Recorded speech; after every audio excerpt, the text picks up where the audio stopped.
Salut à toi, j'espère que tu vas bien. Bienvenue sur la chaîne YouTube si tu es nouveau.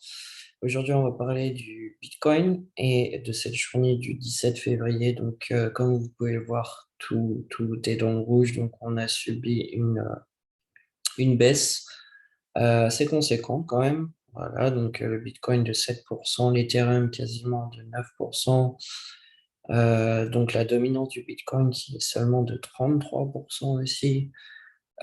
Donc, c'est pas bon signe du tout. Ouais, vraiment, comme vous pouvez le voir, tout est dans le rouge, le BNB, XRP, Solana, Avalanche. Euh, voilà, donc on va voir ensemble pourquoi notamment. Euh, Tout d'abord, on va regarder ce qui se passe avec le Bitcoin en ce moment. Donc là, on est sur un time frame d'une heure. Donc comme vous pouvez le voir, on est descendu jusqu'au 40 750. On est dans une zone qui est très très critique, la zone entre les 40 et les 42 000.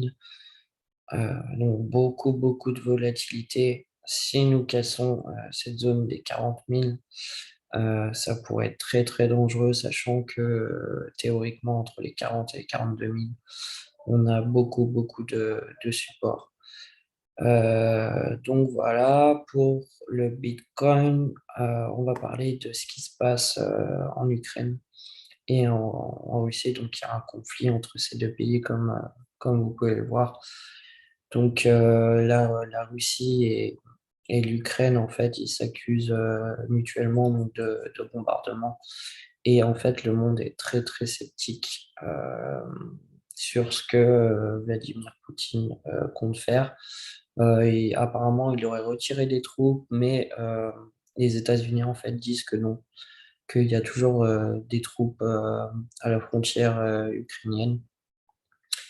Et du coup, on pourrait en fait s'attendre à une guerre potentielle. Et, le monde a très peur, les traders ont peur.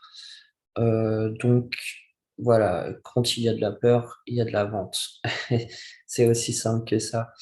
Voilà pour une petite mise à jour pour cette journée du 17 février.